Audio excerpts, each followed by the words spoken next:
Warning. Listening to this show may result in increased levels of inspiration, motivation, and innovation. Side effects can include the immediate urge to take massive action to build a better business and life for yourself and others. You've been warned. Welcome to Influencers Radio with your host, Jack Mize.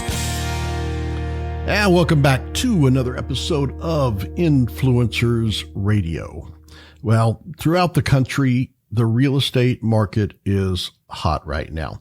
Now, if you're thinking about selling your home, there are a lot of things to consider, especially if this is the first time you're selling a home.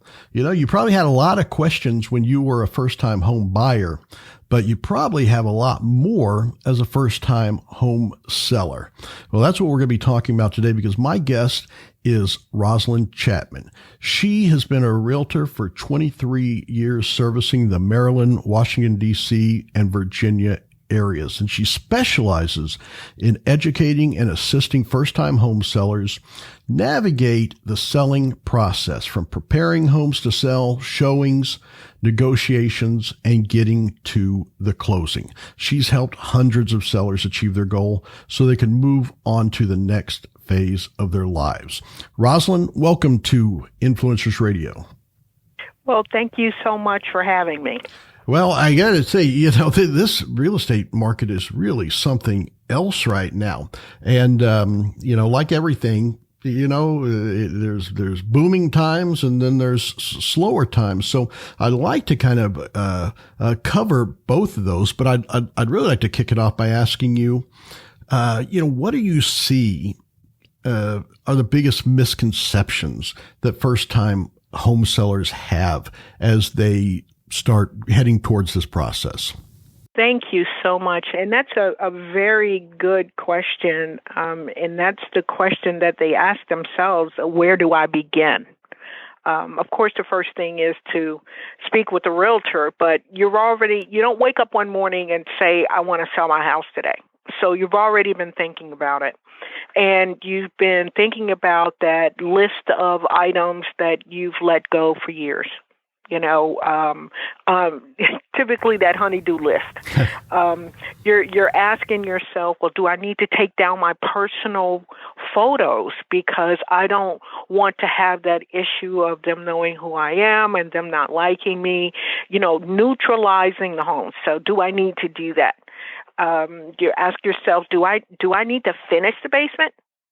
Do I need to finish that bathroom that's down there? Is that going to bring more value to my house? You know, when is the best time to put my house on the market? And, you know, of course they want to know, well, how much is my home is worth? I mean, that's a given, but it's those other questions of preparation that they're flooded with, and they just don't know where to begin because they want to make sure whatever they do will increase their bottom line. Well, yeah, and I guess I think, you know, it's certainly more than just going and sticking a sign in the yard, and all those questions, you know, do pop into people's head. But I bet the answer to those questions aren't quite as simple as, you know, yes or no. I'm sure a lot of it has to do with the situation. So let's talk about that. You know, somebody does decide that they want to get ready to sell. So you're talking about, you know, how to, you know, preparing the house. Should I take down pictures? Should I do, you know, things like that? So let's start by in that preparation of the home. You know, so what do you see as the biggest misconceptions that people have when they're preparing the home? Do they think that they have to go in and do like the house flipping shows and make everything just, you know, spectacular? Or is there a case for selling your home as is? So I know that's a big question, so I'll let you dig right into that. That is an extension of the initial question, because at that point, you have to think about the current market. You have to think about, do I need to over improve, it may be, to get the value, or should I sell it as is? Is it worth me putting the money into the house, and will I get it back? It really does depend on the market. Let's take, for example, this market right now. if you came to me and said, Rosalyne, I want to sell my home, and do I need to make these renovations? I was like, well, considering that supply and demand right now, and it's a seller's market, and you're going to get more buyers than sellers. And then the buyers are willing to compromise on what they'll accept, which means that you don't have to invest as much money in preparation. Now, in a regular market, let's just talk about a regular market. You would say, Roz, I want to sell my home right now. What should I do? And first and foremost, you really want your home to look its best. You really want it to, if you can, look like a model home. And if you're not able to get that look, but make it look its best, because a buyer's going to walk in your home and they're going to tear it apart. The first thing is they'll walk in the door and say, they're already thinking they don't want to pay the list price for the house.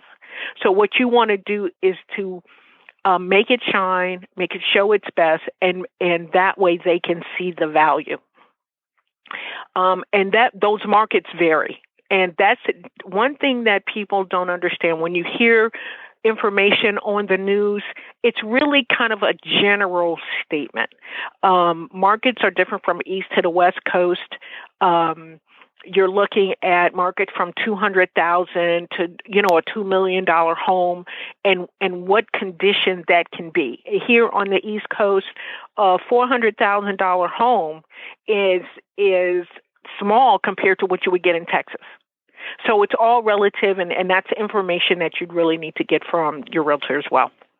I imagine it really is, based on each individual situation, because I've heard some people say that, make your home look as nice as possible. Then other people say, well, don't inflict your taste on buyers. Mm-hmm. They may want to come in and do their own carpet and paint the way that they want to do it. So is there a case for selling as is? And I know you're talking about like in this hot market, but, and I guess it depends on what your house looks like. But is there a case for just saying, hey, let me let the buyers do this the way that they want it, and I'm not going to invest, into making it my dream home when I'm moving out. Right. And you know what? Those two words, as is, aren't as bad as people think. They are stigmatized. In the past, yes, as is was bad, but as is today could mean that the seller just does not want to invest any more money in the home, but they know it's in great condition. So I don't want buyers to be deterred from looking at a property or feeling that, just because a property is being sold as, it's a bad thing. It could just mean that, one, there could be no more money to put into it by the seller. It could be, two, that they've kept the home up so much that they just don't want to engage in negotiations with a home inspection. They know that they're presenting a good home. But let's talk about the markets or the homes, even in a good market, but even the homes that are in communities that they're just maybe $200,000 and $250,000. Just a regular townhome, 3-bedroom, 2.5 bath. And they don't have money at all. I mean, whatever money they're going to make is going to be off the sale.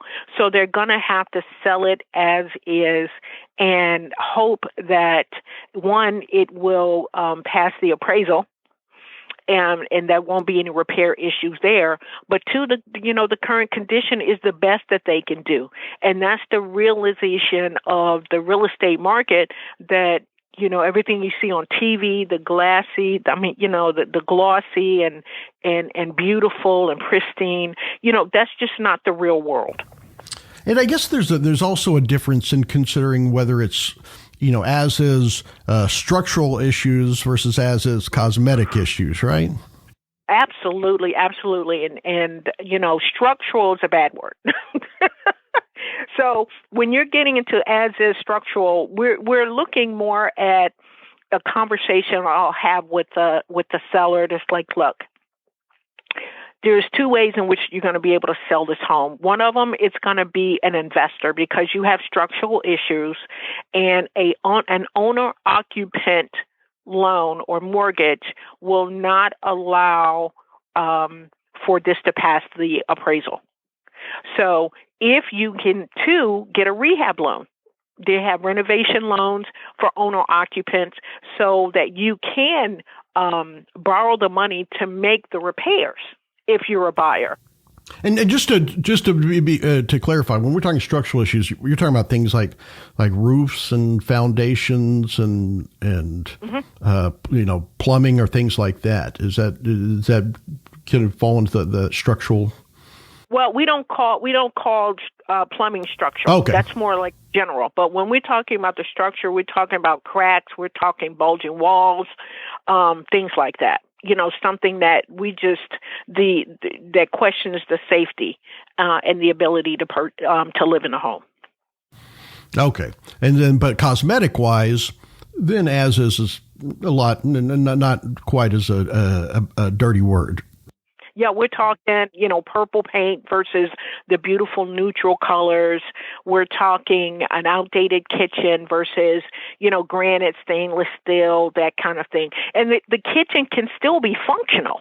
That's the other thing. The kitchen can still be functional.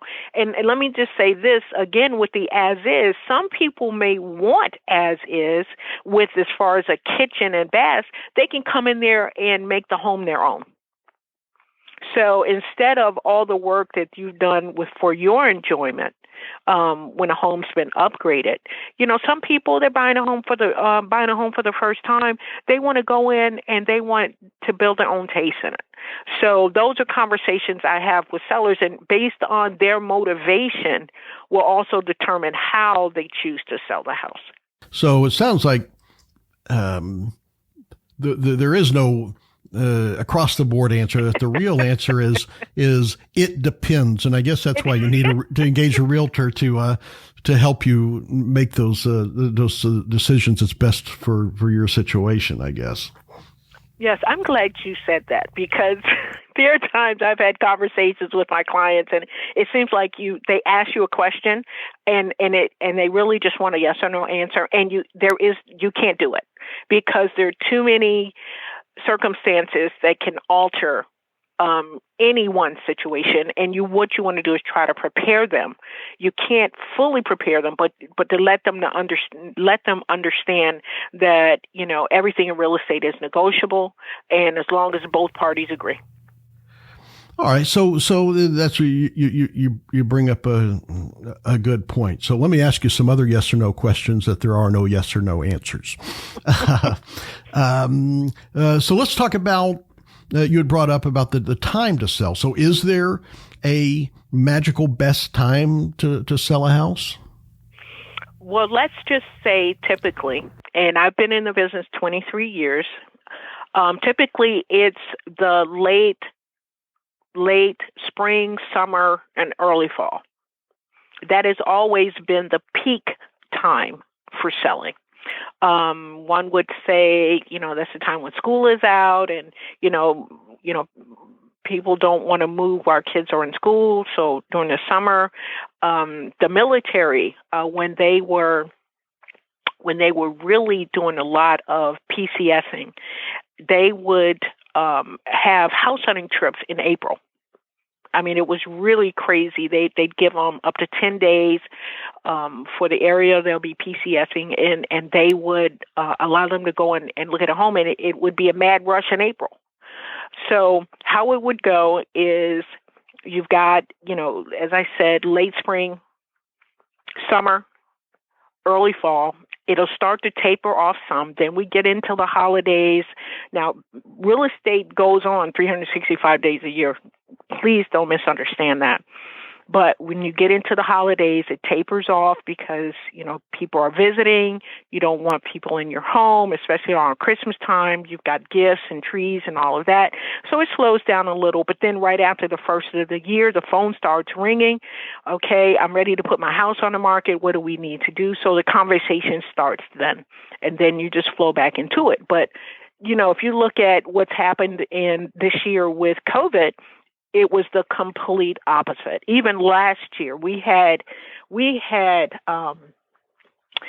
our company with Century 21 New Millennium, I mean, the records that we set last year, you would have never thought that there was COVID. Now, I don't know if people realize that realtors were considered essential. So we had to continue working, and people were still buying. And then once it started to open up some, I would probably say about right around June, July, it just completely took off. And then we got into the first of the year, and it's been crazy, Jack. It's just been crazy. Who knew that we were going to have a seller's market? Who knew? And this brings us back to what happened in like 2005 and 2006. We never predicted it then, and we definitely didn't predict it now. Yeah, it seems like it is contrary to what anybody would suspect. It sounds like, people would just be, stay home, stay put, and, but it seems like everybody was out there social distancing and worried, except when it's time to move, right? People just got, I bet a lot of people just got an itch to move after being stuck in their houses for so long. Stuck in the house for so long. Yeah. Yeah. Well, so let's talk about one of these other issues that you're talking about, pricing.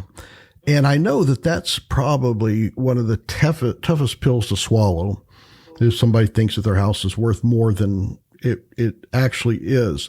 I'm sure there's some misconceptions about how houses are valued, because I'm sure people say, well, wait a minute, but my house, I've got this hot tub back there. That's got to make it worth more.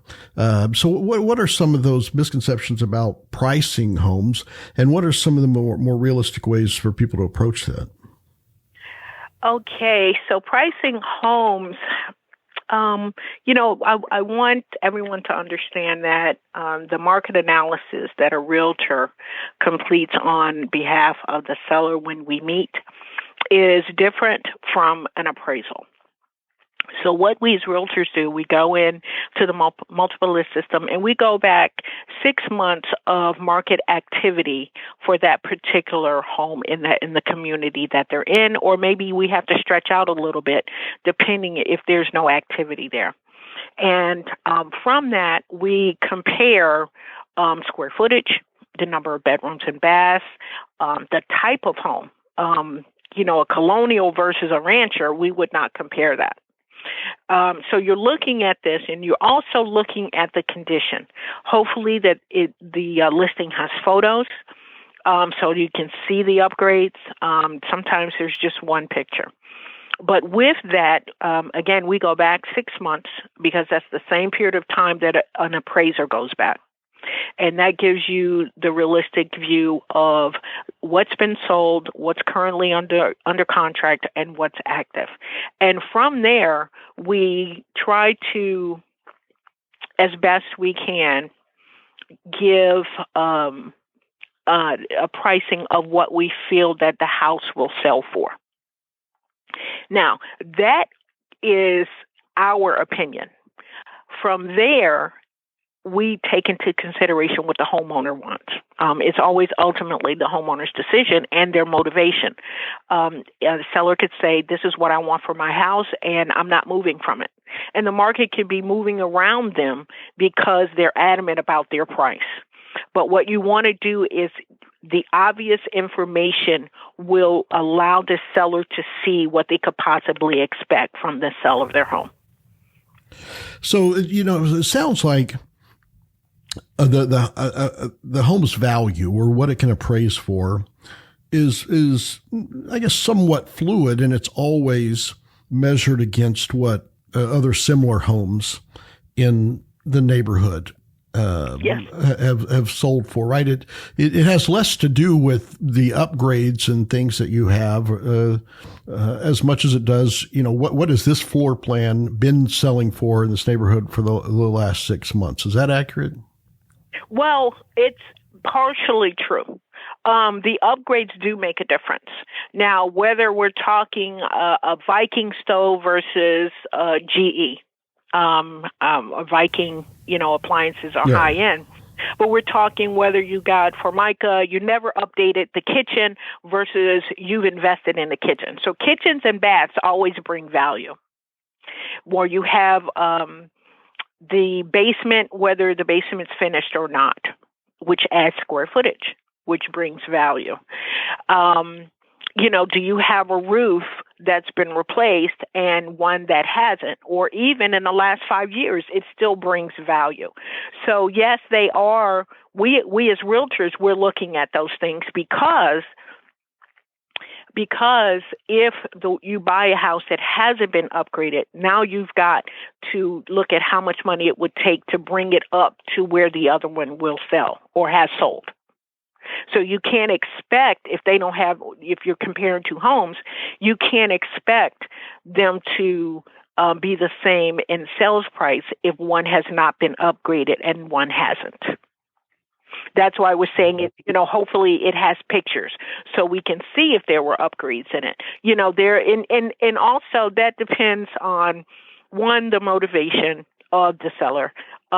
Two, if the agent put more than one photo in it, and it could still be upgraded and there are no photos in it. I mean, sometimes we're behind the 8 ball trying to help our sellers determine their price. And unfortunately, if they sold it maybe a year or two ago and circumstances say that, we've got to relocate, it's an emergency situation, they may not be able to recoup what they've invested in the property, and it's unfortunate.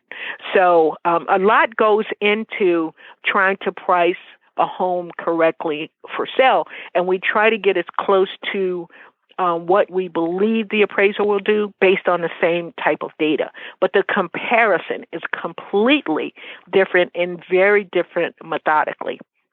And the last thing I wanted to say about this comparison, if we looking at the market today, so we're in a seller's market, and we're not always in a seller's market, but right now we're in a seller's market. So you'll say, Rosalyne, I want to put my home on the market. Case in point, last night I wrote an offer for a buyer, and we offered them the list price. And I'm going to tell you how it was an $885,000 home. It's been on the market 3 days.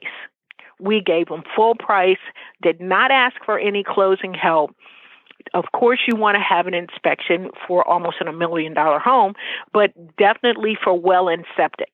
You definitely want to do this. So I talked with the agent, and the agent is telling me the seller was expecting more offers and higher than the asking price. So it totally throws out what we think we know how to do it. But if you give them what they're asking for, it still isn't enough. So does that say, Rosalyne, did the listing agent price the house correctly?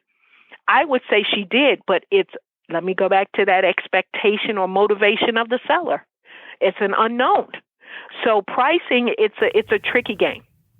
I guess, especially, if you're dealing with someone that says, I know that's what we said we wanted, but it's not what we wanted. But that's not what we really want. Well, I bet you deal with that a lot, probably, in real estate. So I guess maybe that leads us to figuring out, if I can ask you some of the biggest mistakes that you see the sellers making when they're going to sell their house, especially first time sellers that may have these misconceptions or myths, just like perhaps that seller was. Well, I'm going to price it there, but there's no way I'm going to sell it for that. I want more. Would that fall under a mistake? You think as far as the seller's expectations? And what other mistakes do you see that sellers, especially first time sellers, are making? Yes, it is that I think as I said, you don't wake up one morning and say that you want to sell your home. So by now you have people in your ear. You're listening to the radio, you're listening to TV, you're listening to your neighbor who just sold their house, and you should be able to get this. And so you're already coming in stuck in a mindset.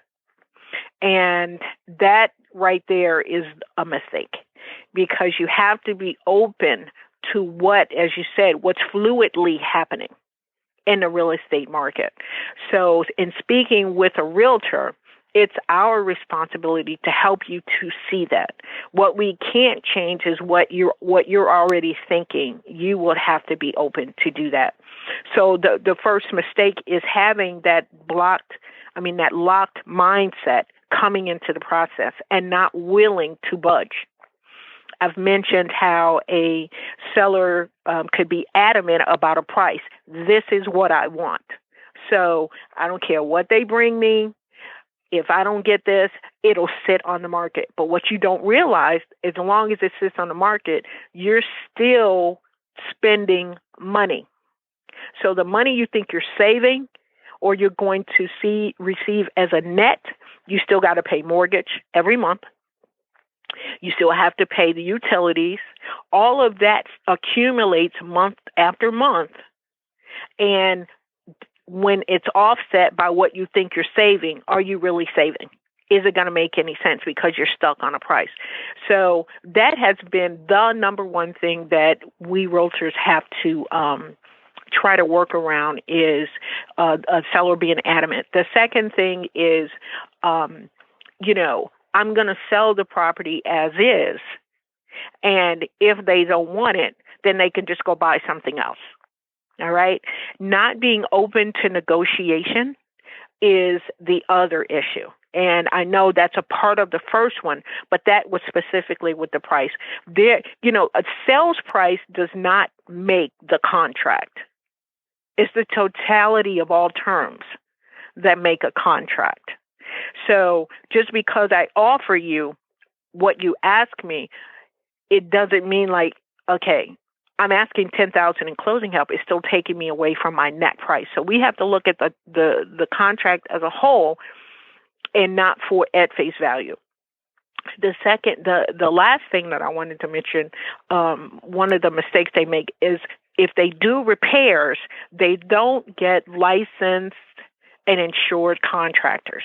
They get their friend, my cousin, my brother, or my husband is going to do it, when in actuality, it can do more harm than good. At that point, once you decide to put your home on the market, going back to you always want to present your home in the best light, you also want those repairs presented as well because you want to be able to have receipts and warranties if possible. So those are some examples. It sounds to me that, when we think about negotiations, a lot of people think, associate with that with business, right? Business is a negotiation game. But when it comes to homes, there's probably a lot of people that aren't used to or experienced in negotiations. And I would imagine, especially with a home, there's a lot of personal and emotional attachment to that. Is there anything that you can suggest for people to try to, not make that, an impediment to them selling the house, is those personal or emotional attachments when you say, like when they're saying, well, this is the way it is. And that's just, how it's going to be. They can buy it or not, rather than thinking through that logically. Buying a home and selling a home is just, it's huge emotionally. You've purchased a home, you've lived in it, you've got memories, you've made renovations. You might have done them yourself. I mean, I did that with my first home. I loved my home because I put myself into it. And then when it was time to sell, what I thought it was worth is not the same thing what the buyer would think it was worth. And so it's hard to let go of that value. The value is you can't put a price tag on emotion. And so that makes it harder when you're negotiating because you're thinking emotional price tag. And it's just difficult to separate it. And that's why the realtor is so important. That neutral person is there to keep you focused on what the goal is. The goal is to help you sell the home so you can move on to that next phase of your life. You're selling it for a reason, whether, and I hate to say it, whether it's divorce, whether, it's a short sale, or, maybe you want to move to Florida and retire. But whatever it is, it's time for you to move on to that next phase of your life, and you hire us to help you get there. Because one, you don't know what you don't know, and this whole game, this real estate game changes. And so we're here to walk you through it. And that means holding your hand. It means sometimes being a psychiatrist or psychologist, and sometimes crying with you when it's rough, or laughing. I mean, we get emotionally attached to our clients as well. I mean, this is about relationships. This is your life that we're helping you with. And so I understand why selling your home, or, buying a new home, why it can be emotional. But having that neutral third party there, as realtors, to help you to see the light at the end of the tunnel, that's what it's all about. Well, I can say that, all realtors aren't created equal. And one of the things that I really appreciate about you, and I'm sure your clients value, is you're not just there to facilitate selling a home, that you're a true educator and an advocate for their success. Thank you. When it comes to selling their home. And, to me, that's a huge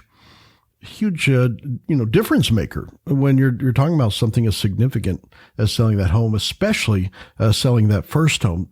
Yeah. So, you can certainly hear your passion around this. So I have to ask, how did you get started in real estate? What drives you to do what you do and have this passion about, educating and being an advocate for your clients? Well, I didn't start out wanting to be a realtor when I grew up. I wanted to be a stewardess. And that was a sense of serving others as well. Hey, I didn't ever think about that until now. But I studied computer science in college. And when I got back home, and I got my first job with a real estate company, and I was the assistant to the vice president there, and I was, pulling out all these reports and everything. And I realized, Rosalyne, this is so not me. Being stuck in front of a screen all day.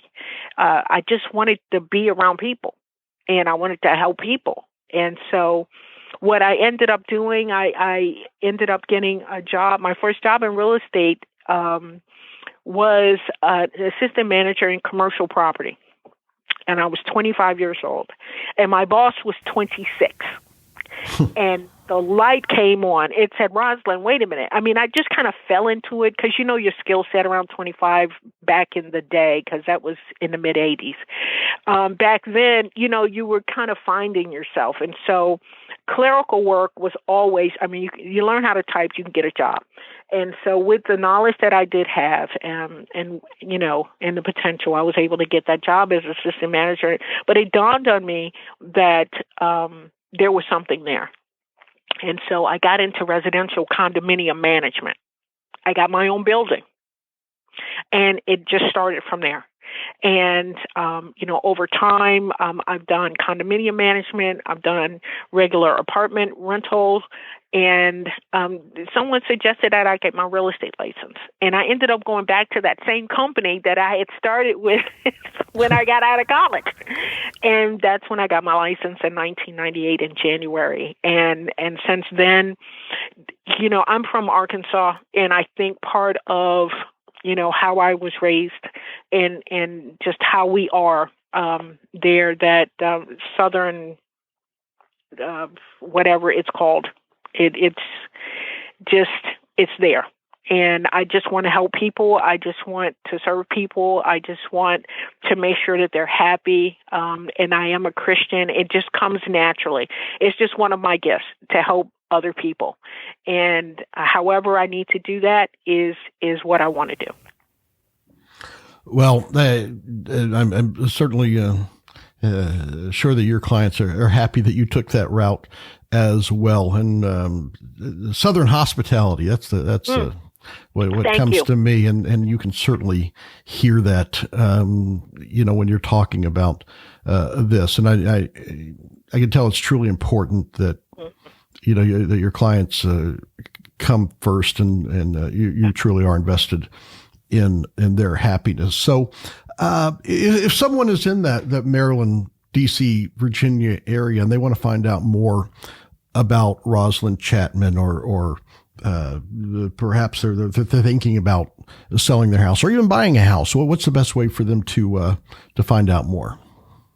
Well, of course, you can reach me on my website. It's rozyourrealtor.com. That's ROZ as in zebra, yourrealtor.com. And from there, you can reach me on the links for all my other social media sites, Facebook and Twitter and Instagram.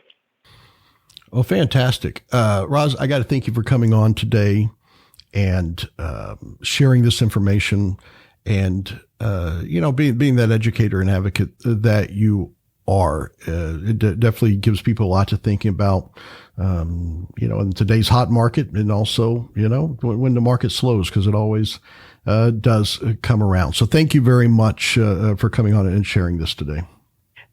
Thank you so much, and I truly appreciate this opportunity to meet with you. I mean, it's exciting. I've heard so much about you. And again, you have your way of providing service to others, and we as realtors, we have ours.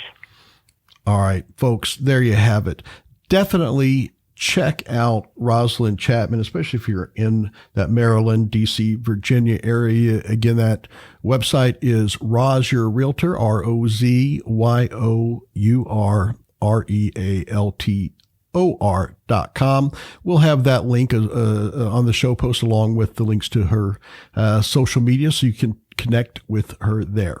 Until next time on Influencers Radio, remember, you are the only real game changer. You've been listening to Influencers Radio. To get all past shows and updates on future shows, visit influencersradio.com today.